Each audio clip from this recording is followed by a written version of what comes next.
in our culture, and it has metastasized. Hmm. What does that It mean? is not being talked about because it's very sensitive and prickly. Let's just put it that way. And I was moved by the notion of the idea of this young meeting old culture being infused into the conversation, and the power of our culture, the power of music, the power of art, the power of storytelling. It has been a way that we have effectively communicated with each other. Music especially. Music is extraordinarily important to black people historically. It began in slavery.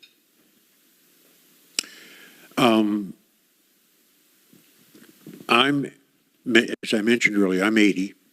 I grew up at the beginning of Motown and was raised on Motown music. So I'm going to read you a lyric from a song written by a very famous writer, but sung by a very famous group called The Temptations. I'm only going to read you two stanzas from the song, which will tee up where the problem is. So I can't sing. You all know the melody to Just My Imagination, right?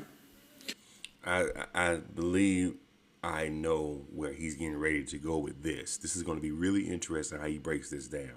This is from a YouTube channel called I Never Knew TV. Go ahead and subscribe to their channel, like I just did, and support them. Let's go ahead and get into this video. And this is gonna be. I like this guy. I like him. He used to be on Tariq Nasheed's video series Hidden Colors, which became very popular like 5, 6 years ago. Let's go ahead and get into it, guys. Here are the lyrics. This is what we were raised on. Here we go. Each day I look through my window and watch her as she passes by. I say to myself, you're such a lucky guy. To have a girl like her is truly a dream come true. That's right. Out of all the fellas in the world, she belongs to you. But it was just my imagination running away with me. It was just my imagination running away with me. Final stanza I'm going to talk. Soon we will be married and raise a family. A cozy little home out in the country with 2 children, maybe 3. I tell you, I can visualize it all. This couldn't be a dream, for too real it all seems. Now that's the kind of music we were raised on. Imagination, family, a home, picket fence. That dream, right now, is on pause. I'm writing a series of 5 books in the order of priority, the 5 things I think are the most important challenges that black people must face for the next 2 generations. The first is entitled The Existential Crisis of the Black Family, a path to restoration. Differently. There is no culture in the history of humankind that has risen to maximize their full human potential without family at the center of that culture. That does not exist any place in the history of the world except for black folk in America.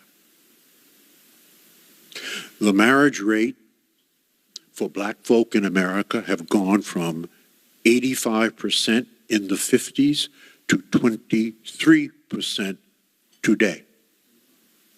71% of our sisters are not married, and 29% of them will never, ever.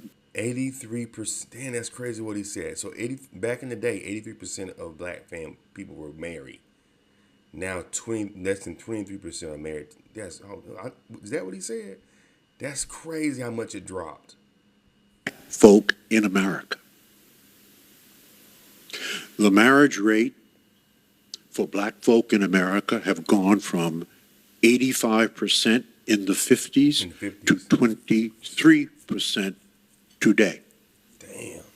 71% of our sisters are not married, and 29% of them will never, ever get married. 66% of black men are not married. Listen to this number.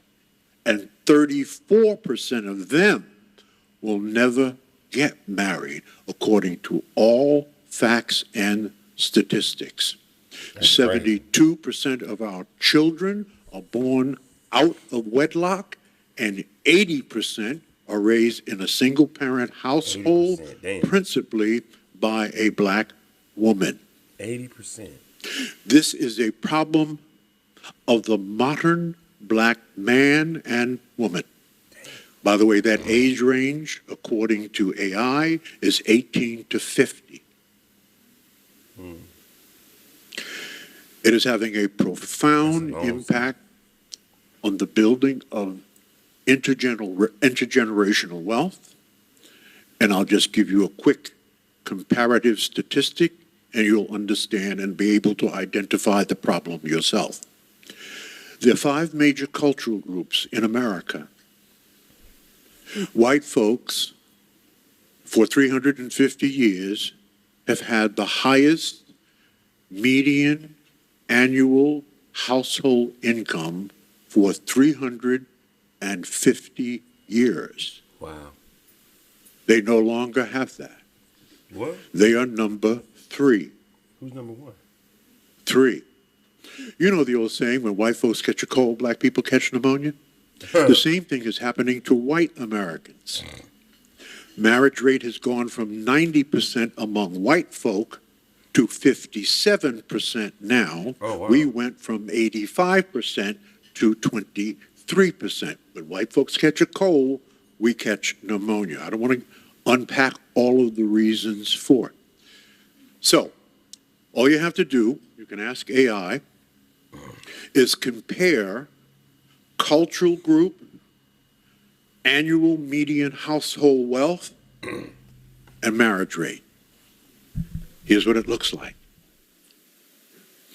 Who do you think is number 1 in America in annual median household income today?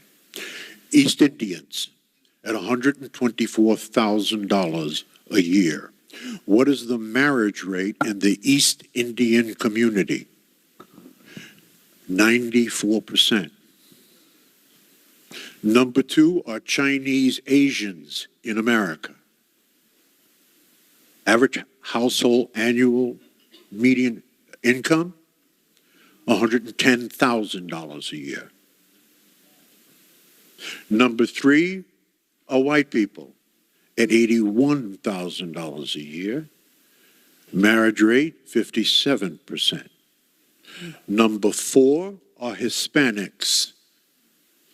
Median household income, $62,000 a year. What is the marriage rate?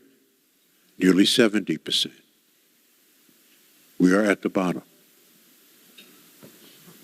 Median annual household income, $51,000 a year. Marriage rate, 23%. We don't make. Now, if you do the math, we don't make visually, no money. There's a direct correlation between 2 working on building and managing wealth versus one. That's where we are. Wow. Now, the reason, I'll finish with this. Yes, Elder. I'm writing a book on it. It'll be out in November. Thank you so I'm not much. saying to sell the book. I'm just telling you I'm writing a book on it. Been working on it. Right. Been working on it for 4 years. And we're going to buy the book. Right. Finally, the reason I mentioned music and lyrics, which is what this is about, Break it down. is that art. Remember, the book is a solution. It'll articulate the problem, but it is really the path to resolution. Music and art and lyrics and words and song Powerful. are very powerful Powerful. in our Energy. culture. Right. We move to the beat. So going forward, we're not writing songs about family and children and partnership anymore. We changed when our music changed. Rap music is celebrating its 50th anniversary. It actually celebrated it last year, and Frances Cress Welsing warned us 12 years ago before she died that you cannot continue to call yourselves niggers, bitches, and hoes, to sing in a misogynistic way and ever think you will amount to anything. Real shit. So music is powerful. Very. Words. Write music about partnership, family is critically important. Wow, that's deep, man. Y'all can go check out the rest of the video on the I Never Knew TV. I never knew TV. Not new like N-E-O, the new like in K-N-E-O. So check them out. That's deep, man. Yeah, it's and that's why they push the negativity, because it affects us the most. You know, a lot of people, a lot of different races of people, I think, kind of see it as just entertainment when we actually like see it as life. You know what I'm saying? I thought he was getting ready to give an example of the new lyrics. That's what I was waiting on. I thought he was going to give an example of the new lyrics, because he was talking about the Temptations songs and how the words back in those days when the songs came out had meaning and passion and love and togetherness, versus today's music, of course, has none of that shit. Very small percentage of that shit is in music today, if any. And I thought he was going to give some. I thought he was getting ready to give some lyrics to the today's hits, but he didn't do it. So, but I see what he was getting at. That would have made the example a little bit more. Had he gave lyrics to like maybe a Megan Thee Stallion song, which every time she drops a song, it tops the charts. Had he gave an example of that, read the lyrics from her, it would be like, okay, we are going to some primitive shit. We used to be here, but now we're here with, you know what I'm saying, with our music, you know. I thought he was going to do that, but he didn't. But I like this guy. I forgot his name again. Shit. But I like to hear him talk and break down black problems, and I know he's like a doctor or something like that, psychologist, something like that. But I like to hear this brother break down our problems, like, because he puts it in very good understanding terms, and he speaks it out. He lays it out in front of you, how this is by design, y'all. This ain't just cohabitance just happening. They designed this shit for us to be right where we're at. No family, single moms all over the place, nobody getting married, everybody's all broken up and bitter and separated from each other. So now we can conquer you. Remember what they say, divided we fall? Divided we fall. Once we got you all divided, because I'll tell you this from my experience, most black women have no respect for black men. They don't. And they choose the criminals instead of the real builders in our community. Then what ends up happening, they have kids with these criminals, and then they expected the good men that they passed over that could build to help them take care of. And a lot of brothers starting to wake up like, no, I deserve a wife who doesn't have another man's child. Shit, that's why I'm not married. I don't want to marry somebody who got another motherfucker child when she was 16, 17, 18, 19 years old. So now I gotta take on her and her kid from this other nigga. No, a lot of dudes is like not doing that no more. Used to be those days of Claudine. Chick have 7 kids, 7 different dudes, and then here come this dude just in love with her. Yeah, no, dude, it's too. First of all, the economy is too messed up for us to be doing that. And second of all, men are starting to realize, especially black men, are starting to realize, I deserve better, man. I don't need to be. Why can I have a queen that's unskeeted in by some random dude she met because he had on some nice Jordans and now they got a baby and I gotta take care of her and this kid because I'm in love with her. That ain't fucking fair. Anyway, what y'all think about this video? I'm about to go off.